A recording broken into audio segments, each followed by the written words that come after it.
Anda kembali bersama kami di Prime Time Talk. Saya kembali melanjutkan perbincangan Pak Firmansyah. Salah satu yang menjadi fokus juga dalam paket kebijakan khususnya tahap 1 ini yaitu pemberdayaan khususnya perekonomian di pedesaan ya. Ada cukup banyak anggaran yang akan dialokasikan ke daerah. Tapi sejauh ini apakah memang itu cukup mudah terrealisasi, karena kita tahu bahwa di desa sendiri dengan anggaran yang cukup besar diberikan, bagaimana pengelolaannya nanti? Iya, memang ada disparitas kompetensi di tingkat desa ya. Selama ini perangkat desa tidak semuanya memiliki infrastruktur organisasi yang memadai, baik dari sisi sistem, kemudian dari sisi operasional maupun dari sisi sumber daya manusia. Ini yang menjadi tantangan di tingkat real. Dan tadi juga disampaikan bahwa perlu ada RPJMDes, Rencana Pembangunan Jangka Menengah Desa. Kemudian Menteri Keuangan juga menyampaikan dana desa nanti akan dikonvert menjadi apa yang disebut sebagai cash forward. Jadi anggaran yang diperuntukkan untuk pembangunan infrastruktur dan fasilitas umum seperti jalan desa, irigasi, posyandu dan sebagainya dengan semangat swadaya. Kemudian baru bisa dana itu dicairkan. Saya rasa yang penting saat sekarang adalah bagaimana pemerintah pusat itu mempercepat dan mengakselerasi peningkatan kompetensi aparatus di desa. Karena kita memiliki 78.000 desa. Jadi bayangkan ada 78.000 RPJMDes. Kemudian apakah 78.000 desa tadi itu memiliki kualifikasi dan kompetensi untuk menyusun RPJMDes yang baik.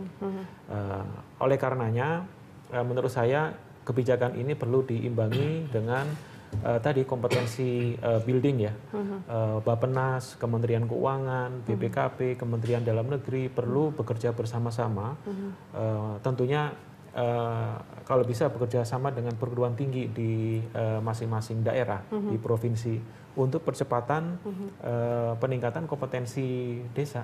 Karena kalau tanpa itu saya khawatir tetap Kementerian Keuangan tidak akan bisa mencairkan dana karena ketidaklengkapan administrasi. Oke, artinya apakah penyesuaian tersebut ataupun juga peningkatan kompetensi itu akan membutuhkan waktu lagi, Mas Firmansyah, karena kita tahu paket kebijakan ini kan diharapkan bisa segera terrealisasi. Iya, tentunya memang kalau keinginan mendorong dana desa ingin dipercepat, berarti percepatan peningkatan kualifikasi aparatus di desa harus segera dilakukan. Tanpa itu saya khawatir keinginan dari pemerintah tidak akan tercapai. Oke, seberapa besar kemudian dana ataupun juga fokus pengelolaan dana di desanya atau anggaran di desa ini bisa menggerakkan mungkin pertumbuhan ekonomi kita ataupun juga meningkatkan daya beli masyarakat di daerah? Apakah mungkin seperti itu juga atau? Iya, karena memang semangat dari pemerintah juga kan ingin membangun dari pinggir ya.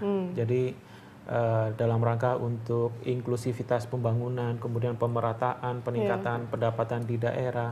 Tentunya memang ketika skema cash forward akan ada aliran dana yang diterima oleh masyarakat di pedesaan yang nantinya bisa meningkatkan daya belinya setelah proyek itu berjalan. Tetapi persoalannya adalah bagaimana proyek itu sampai bisa berjalan. Proyek itu hanya bisa berjalan kalau dokumen-dokumen pengajuannya lengkap. Tanpa kelengkapan dokumen pengajuan, maka dana tidak bisa dicairkan. Mandek lagi. Mandek lagi, gitu. Jadi memang keterlambatan penyerapan anggaran di daerah tidak serta-merta itu karena daerah tidak ingin menyalurkan, tapi memang ada kompetensi, ada kualifikasi yang harus kita bantu bersama-sama. Dalam hal ini tentunya pemerintah pusat. Iya, berarti juga harus ada semacam bimbingan, pendampingan, coaching dan sebagainya. Sehingga kalau tadi memang ada ide untuk membuat template terkait dengan pengajuan anggaran, saya rasa itu hal yang baik ya, dan itu harus segera realisasikan. Baik, Pak Thomas, selain kemudian juga beberapa peraturan yang dianggap kemudian bagi pengusaha menghambat kinerja para pengusaha, bagaimana dengan daya beli masyarakat kita yang cenderung menurun hingga saat ini? Apakah itu tidak menjadi salah satu kendala? Dan kalau dari kita lihat dari paket kebijakan pemerintah ini, adakah kemudian yang Anda lihat bisa mencairkan daya beli masyarakat kita bisa lebih dinamis dan mungkin bisa segera meningkat begitu mendukung kinerja pengusaha di dalam negeri khususnya? Sebenarnya ada dua kelas ya. pengusaha kecil yang ada di desa tadi, kalau ada dana itu masuk, tentunya harapan kita ya untuk memproduksi, tidak dihabiskan hanya untuk anggaplah untuk beli ojek gitu ya, notice ya. Tapi harus apakah sektor pertanian, sektor pangan, sektor perikanan itu adalah sektor yang nanti bisa menghasilkan ya. Saya setuju Pak, uang pertama ada di sana. Tapi dari sektor kedua adalah sektor industri besar juga. Dia juga memerlukan bahan baku sebenarnya. Perlu jagung, perlu kedelai, ya, perlu sorghum, ya, perlu ikan.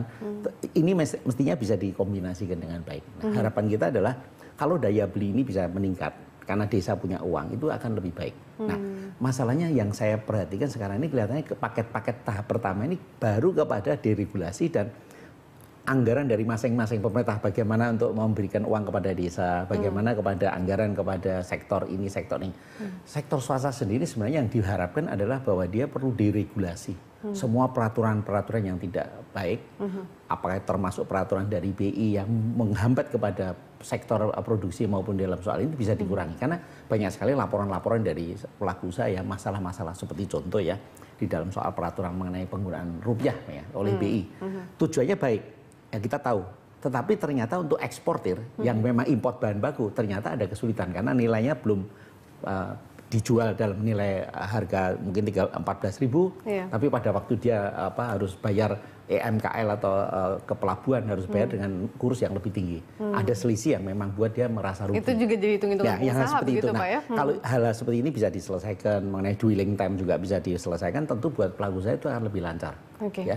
Tetapi pelaku usaha juga, saya juga ingin sampaikan bahwa sebenarnya kita harus memilih produk-produk yang tidak mempunyai kejenuhan. Karena kalau kita lihat ada sektor-sektor yang sangat jenuh ya, dengan life cycle analisisnya itu tiap 3 bulan, umpamanya elektronik. Saya lihat elektronik tiap 3 bulan ganti, 3 bulan ganti. Kita mendengar Eropa krisis, kita mendengar Jepang krisis, kita dengar Cina sedang turun ya. Tapi tentunya kita harus milih yang, makanya menurut saya yang paling bagus adalah di sektor pangan yang seperti dipilih oleh Pak Jokowi ya.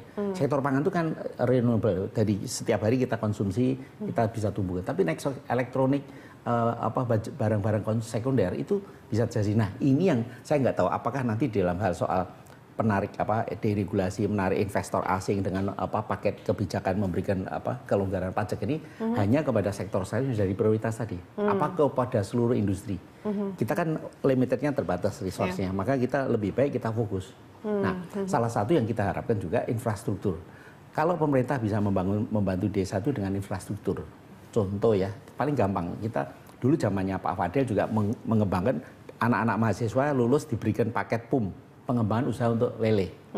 Ternyata itu bisa, ya mahasiswa yang lulus. Dan sekarang desa ini juga bisa untuk wilayah ini mungkin cocok dengan ikan, di sana wilayah cocok dengan jagung, di sana cocok dengan sapi, di sana cocok dengan ayam. Dan ini mungkin bisa menjadi satu hal karena industri memang memerlukan itu. Karena kita import produk olahan itu sampai puluhan miliar dolar ya. Kita harus import jagung, kita import garam, kita import. Nah, ini sebenarnya dana desa yang kita harapkan tadi bisa juga mengalir untuk kegiatan seperti itu. Artinya kita juga tidak hanya mengimpor, tapi memproduksi begitu Pak Thomas? Harusnya seperti itu. Karena, cuman koordinasi ini yang saya target tahu ya, siapa yang nanti bisa mengkoordinir ini. Ini perlu sekali koordinasi, jangan sampai tumpang tindih. Karena ternyata yang terjadi sekarang, deregulasi ini terjadi karena masing-masing departemen, masing-masing kementerian itu punya keinginan membentuk semacam peraturan sendiri, sehingga dia tidak melihat kepada yang lain. Nah nanti bagaimana kemudian kalau misalnya pun akan ada semacam kesempatan untuk itu Pak. Sementara dari tiap kementerian juga punya peraturan atau kepentingan sendiri-sendiri. Akan seperti apa nanti realisasinya? Makanya Menko ini kuat sekali. Saya berharapkan kantor Menko ini sangat kuat. Harusnya Pak penggantian Menko ini tujuannya untuk mengkoordinir di antara menteri-menteri ini. Saya kalau tidak nggak bisa. Jadi Menko ini perlu sekali, fungsi Menko ini penting sekali karena koordinasi itu penting. Satu ya kita harus tidak boleh import. Satu di lain pihak bahan baku tidak ada. Kan industrinya mati. Mau tidak mau. Kalau itu terjadi kan otomatis terjadi pengurangan tenaga kerja, pengurangan jam lembur, pengurangan shift. Ya, itu kan. Nah hal seperti ini perlu dikoordinasi. Nah untuk itu Menko memang perlu diperkuat. Baik Pak Thomas, Pak Firmansyah, kita lanjutkan perbincangan di segmen berikutnya. Pemirsa tetaplah bersama kami di Prime Time Talk.